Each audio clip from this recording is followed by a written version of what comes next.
سلام دوستان، وقت بخیر. بنده الصفی هستم از نمایندگی آیکو جزیره قشم.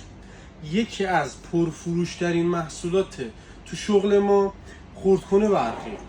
امروز اومدم یه خردکن برقی با کیفیت از یه برنده درجه یک بهتون معرفی کنم که مثل چرخ گوشت براتون گوشت خرد میکنه. این برنده آیکوه، یکی از محبوب ترین خردکن‌ها تو سالهای اخیر. کیفیت موتور، کیفیت کاسه، کیفیت تیغه فوق‌العاده بالا و درجه یک هستش. این خردکن یه خردکن موتور مثل با گیربکس فلزی، 3 تا دونه دور موتور داره، یک کاسه شیشه 3 لیتری و یک کاسه استیل 3 لیتری زاپاس داره. 6 تا تیغ تیتانیوم لیزری درجه یک واسه خرد کردن هر گونه مواد غذایی، گوشت، مرغ، یخ و غیره.